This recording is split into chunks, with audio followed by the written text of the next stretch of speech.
কিসের প্রিন্সেপ ঘাট, চলে আসো মায়াপুর, শান্তির জায়গা, এখানে প্রেম করো। এখানে এখানে হচ্ছে নোংরা প্রেম হবে না, বাট ভদ্র সভ্য যারা রয়েছে। লুকিং গ্লাস দেখে সাইড কর, রেডি টু গো, টাটা। হরে কৃষ্ণ হরে কৃষ্ণ। তো হ্যালো, গুড মর্নিং এভরিওয়ান। তো কেমন আছো তোমরা সবাই? অনেকদিন পরে আজকে আবার একটা ব্লগ শুট করছি। বেসিক্যালি আমাদের তো এক্সাম হয়ে গেছিলো, তখন ছুটি চলছে, তো অনেকদিন ধরেই বাড়িতে রয়েছি। ভাবছিলাম যে কোথাও একটা ঘুরে আসবো, বাট সেরকম কিছু প্ল্যানিং হচ্ছিল না। তো আজকে অরিজিতের ছুটি রয়েছে, তো আমি আর অরিজিৎ দুজন মিলে আজকে মায়াপুরের দিকে যাব। তো বেসিক্যালি যাবো হচ্ছে আমরা স্কুটিতেই, কারণ মোটামুটি দেখলাম 100 কিলোমিটার আশেপাশে, তো 2 ঘন্টা 20 মিনিট 25 মিনিট এরকম লাগবে, ধরলাম অ্যাভারেজ 2.5 ঘন্টা। তো আড়াই ঘন্টা 5 ঘন্টার একটা প্রথম জার্নি এরকম গাড়ি নিয়ে। ইন ফিউচার এরকম তো আমি অনেক যাবো, আমার খুব ইচ্ছা আছে যখন আমার নিজস্ব বাইক টাইক হবে, তো তখন তোমরা অনেক ভিডিও সব দেখতেই পাবে। তো চলো আজকে পুরো সারাদিনে ঘোরা যাক। আশা করছি খুব সুন্দর করে বেশ কিছু মোমেন্ট আমি ক্যাপচার করবো এবং ব্লগটা খুব স্মুথলি সুন্দর করে আমি বানাবো আর কি। Let's go.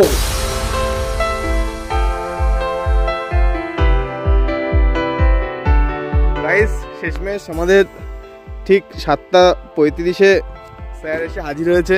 স্যার, এদিকে আমাদের শান্তনু ভাই তাকে পিক আপ করতে রয়েছে আমাদেরকে।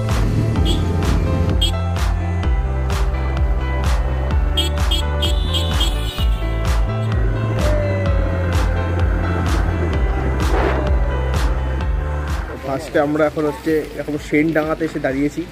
এখনও প্রচুর গাড়ি, মোটামুটি আমাদের 20 কিলোমিটার আমরা ক্রস করে গেছি। এখন গাড়িতে হাওয়া দেওয়ার জন্য আমরা দাঁড়িয়েছি আর কি। একটু হাওয়া কমে গেছে, বুঝতেই পারছি, আমি অনেক মোটা তো। তো গাইস, আমরা এখন প্রায় ঢুকে গেছি NH-12-এ। এখন আমরা কোথায় আছি অরিজিৎ? রাজবেরিয়াতে আমরা রয়েছি। আর কিছুক্ষণের মধ্যে আমরা NH-12-এ ঢুকবো। তো বেশ এনজয় হচ্ছে, জার্নিটা বেশ মজা হচ্ছে। এই ঘোরাটাই মজা, পৌঁছে গেলে মনে হয় যেন পৌঁছে গেছি। NH-12 ন্যাশনাল হাইওয়েতে যাচ্ছি। ফার্স্ট টাইম জীবনে আমি ন্যাশনাল হাইওয়েতে উঠলাম, আমার সেই ফিল হচ্ছে। আচ্ছা, ন্যাশনাল হাইওয়ে এরকম হয়?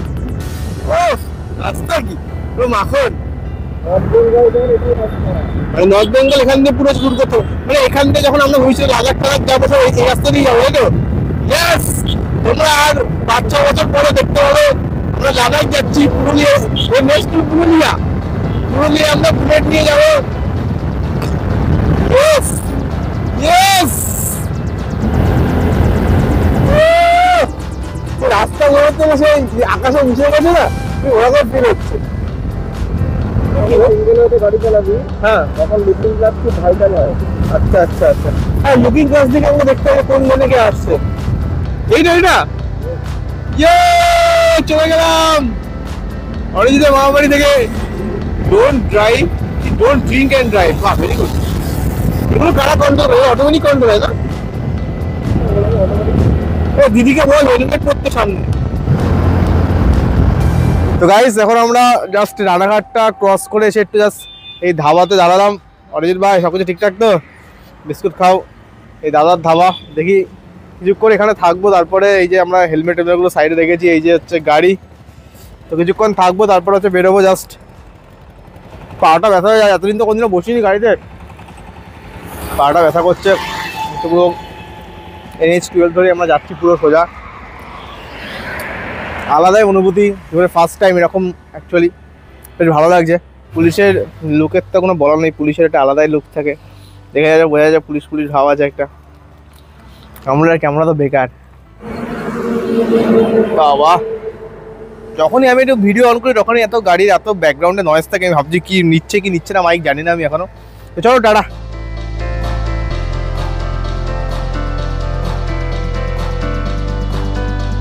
এবার আমি রেডি টু গো, টাটা।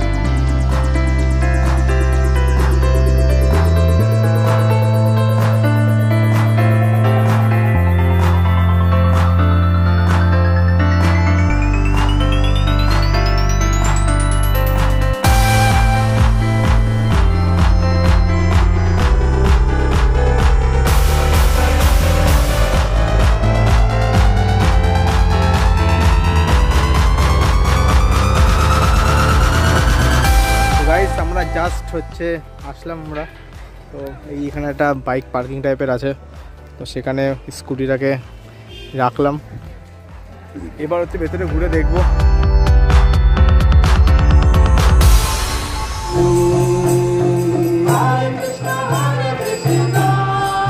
তো গাইস আমরা এখন ভেতরে ঘুরছি। প্রথমত ভাবছিলাম হয়তো ক্যামেরা ট্যামেরা অ্যালাউ নেই, এখন দেখছি সবাই যে যার মতো এরকম ফটো তোলা চলছে, যে যার মতো সব কিছু ইউজ করছে, তো পাবলিকই সব কিছু একদম। বাট মাঝে মাঝে কিছু দৃশ্য দেখে ভাবছি আজকালকার তীর্থস্থান আর সেরকম তীর্থস্থান নেই, মানে এখানে ম্যাক্সিমাম সব কাপলরা আসছে, বেশি। এটাই হচ্ছে আসল কথা। এই মন্দিরটা এখনো প্রায় তৈরি হচ্ছে, এটা এখনো কমপ্লিট হয়নি। এটাই মানে মেন, তাই তো ভাই? এটা রিসেন্ট এখনো তৈরি হচ্ছে, এটা এখনো কমপ্লিট হয়নি। আর এইগুলো মনে হচ্ছে সব হচ্ছে থাকার জায়গা, বুঝছিস? সেগুলো মনে হচ্ছে থাকার জায়গা সব।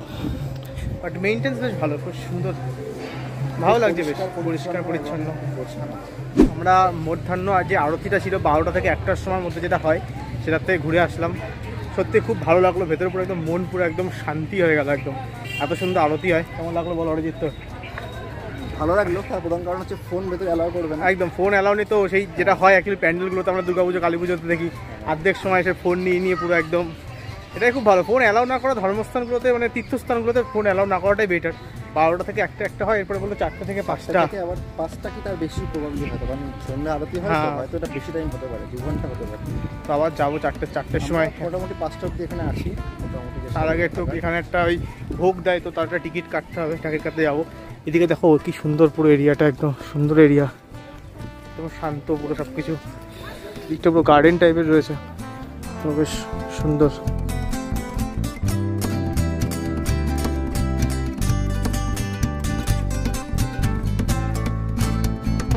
অ্যাকচুয়ালি কৃষ্ণের যে পুজোটা হচ্ছে, যে পুজোটাতে প্রচুর ফুল লাগে, এবং মানে কোথার থেকে এত ফুল যায়? তো এখানে রয়েছে পুরো, এই যেখানে রয়েছে কৃষ্ণের ফুল, মানে এইগুলো হচ্ছে সব এইখান থেকে ফুলগুলো যায়। ভালো, খুব সুন্দর। আমাদের প্রো লাভার কিছু টিপস দিতে চাই লাভারদের জন্য, বলো। কিসের প্রিন্সেপ ঘাট, চলে আসো মায়াপুর, শান্তির জায়গা, এখানে প্রেম করো। এখানে হচ্ছে নোংরা প্রেম হবে না, বাট ভদ্র সভ্য যারা রয়েছে, বেশ ভদ্র, মানে চাও একটু সুন্দরভাবে টাইম কাটাতে একসঙ্গে শান্তি করে। তো এখানে সম্পর্কে ঝামেলা হচ্ছে, অশান্তি, একদম একদম চাও শুধু শান্তিতে ডিসকাস করবে, কথা বলবে, এখানে চলে আসো ভাই। পুরো এই যে সুন্দর জায়গাগুলো দেখছো, এই জায়গাগুলোতে বসে, কিন্তু এইসব জায়গাতে একদম ভক্তি ভরে তোমরা কথা বলতে পারবে, পুরো শান্ত হয়ে একদম। ভেতরে মন্দিরে কিছুক্ষণ বসবে, 1 ঘন্টা 2 ঘন্টা 1 ঘন্টা করে বসবে, তারপর বাইরে এসে মানে এখানে বসে গল্প করতে পারবে। সুন্দর জায়গা না? সুন্দর। এখানে রাধাও আছে, তো আরো বেশি ভালো লাগে সুন্দর। এই জন্য কি করবো, সিঙ্গেলদের তো রাধাই ভালো লাগে। ক্যামেরাতে মাইকটা লাগাতে পারছি, মাইক লাগালে ভালো লাগতো না, তারা লাগাচ্ছি। এই মন্দিরটা হচ্ছে নতুন হচ্ছে এখন আপাতত, এখানে সব কিছু হয় এই ভেতরটাতে, এইটা নতুন হচ্ছে। নতুন মন্দিরে তোমরা ঢুকতে পারবে চাইলে, কিন্তু এটা ঢুকতে গেলে তোমাদের একটা এক্সট্রা করে কুপন কাটতে হবে। পুরোনো মন্দিরটাতে পুরোপুরি ফ্রি, পুরোনো মন্দিরটা, আর নতুন মন্দিরে একটা করে টিকিট কাটতে হয়েছে। ঢুকবো, খাওয়া দাওয়া হয়ে গেলে বিকেলের দিকে আমরা হয়তো ঢুকবো, একদম দেখা যাক, এখন দেখে যাবো। চলো এখন আপাতত টিকিট কেটে খাওয়া দাওয়া করতে হবে।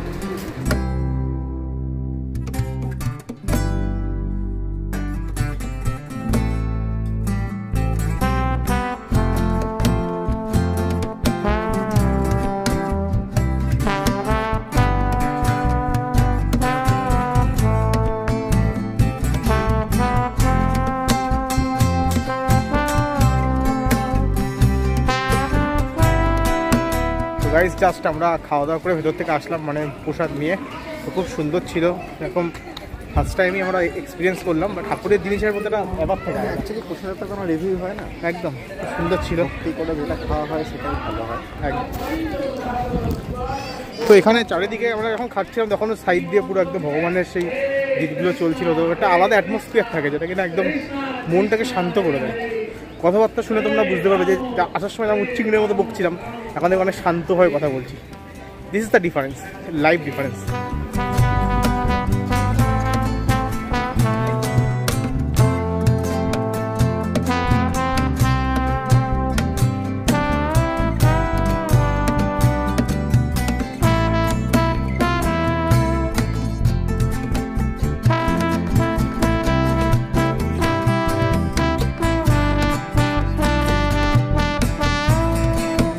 এখন বাজে মোটামুটি হচ্ছে 4টে, মানে 3:25 বাজে।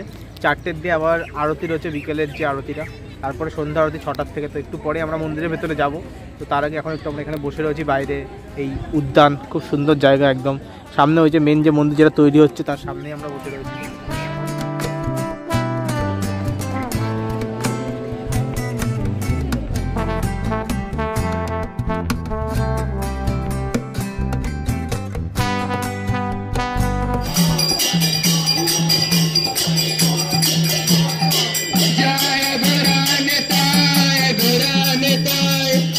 হরে কৃষ্ণ হরে কৃষ্ণ কৃষ্ণ কৃষ্ণ হরে হরে। তো গাইস এখন হচ্ছে একটু পরেই সন্ধ্যা আরতি শুরু হবে। এখন বাজে মোটামুটি 5:20, 6টা নাগাদ শুরু হয়। তো আমরা ভেবেছিলাম কিছুক্ষণ থাকবো, বাট এখন আর থাকলাম না, কারণ এইটা আলো আসে না, কারণ একটু পরে আবার আমাদের বেরোতে হবে, কারণ ওদিকে আমার যেতে প্রায় 2.5 থেকে 3 ঘন্টা লাগবে। তো রাত্রি যদি আবার ড্রাইভ মানে অনেকটা চালাতে হবে আর কি। তো এই দেখো, এটা হচ্ছে মন্দিরে ঢোকার সামনে পুরো ভিড়।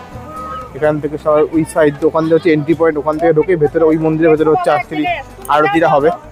তো চলো বেরোনো যাক, এরপরে আবার কখনো। হ্যাঁ, এই সময়টা ভিড়টা হবে, কারণ এই সন্ধ্যার থেকেই একদম আরতি দেখতে সবাই আসে। 6টা থেকে 8:30 অবধি একদম পুরো এই সময়টা পুরোটা যদি আরতি হয়, তো ওই জন্যই আর কি।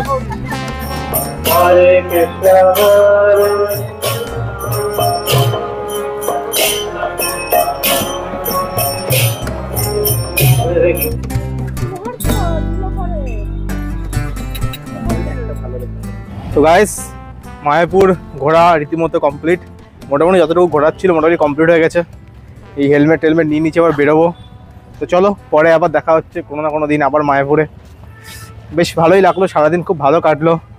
ভেতর থেকে একটু ভক্তিতে হেঁটেছে, জানি না কতটা কি হেঁটেছে, বাট একদিনে তো হয় না, বাট ভালোই লাগলো। তো চলো রাস্তায় এড়োতে আবার দেখা হচ্ছে।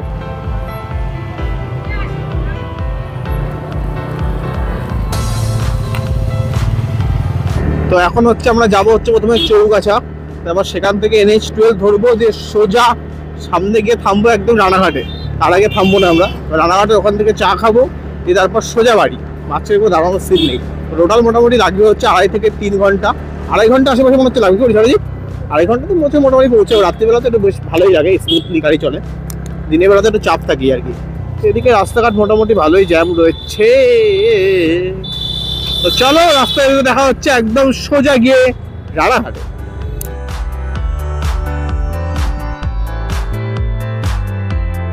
গাইস, এখন এই আমরা রানাঘাট অব্দি পৌঁছালাম। পুরো একদম পিছন ব্যথা হয়ে গেছে একদম। বাবা, এতক্ষণ পেছনে বসে একদম কি বলবো, মালটাকে কখন থেকে বলছি গাড়িটা দাঁড় করা, গাড়িটা দাঁড় করা, দাঁড়িয়ে আর করাচ্ছে না গাড়িটা। ওই দেখো ভেতরে গেছে। তো আমরা এই সামনে একটা চায়ের দোকানে আমরা দাঁড়িয়েছি চাটা খাবো বলে। এই যে অরিজিৎ ভাই আর এই যে আমিও আছি, চা খাবো। কষ্ট হয়ে গেছে, পাটা পুরো ব্যথা হয়ে গেছে। তো এই আর কি, তারপর এখান থেকে চা বিস্কুট খেয়ে আবার বেরোবো। এখনও প্রায় অনেক কিলোমিটার বাকি। এখনও কতটা অরিজিৎ? মোটামুটি আর মোটামুটি 55 কিলোমিটার মতো রয়েছে।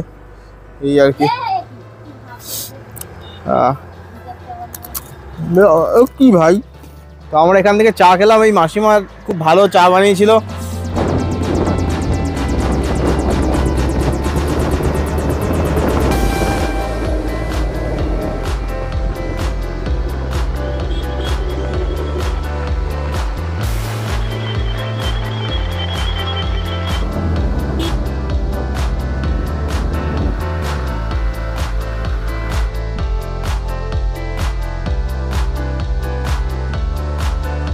তো গাইস, আমাদের শেষমেশ কমপ্লিট জার্নি, খুব ভালো লাগলো। এই যে আমাদের অরিজিৎ ভাই আলোটা ঝাপসা ঝাপসা আসছে, কারণ ফোনে একদম চার্জ নেই, মাত্র আর 7% মতো চার্জ। হ্যাঁ, বোতলটা আমার থ্যাংক ইউ সো মাচ। এই যে গাড়ি আমাদের একটুও ভোগায়নি, গাড়ি খুব সুন্দর নিয়ে এসেছে, এটা মানতে হবে। ইনটর্ক জিন্দাবাদ। স্কুটি কিনতে চাও, ইনটর্ক কেন? অবশ্যই স্কুটি হলে ইনটর্ক স্কুটি সত্যি খুব ভালো। তো চলো আর কি, দেখা হচ্ছে তোমাদের সঙ্গে পরের কোনো ভিডিওতে। আলো কেমন আসছে আমি জানি না। তব তক কে লিয়ে টাটা, বাই বাই বাই।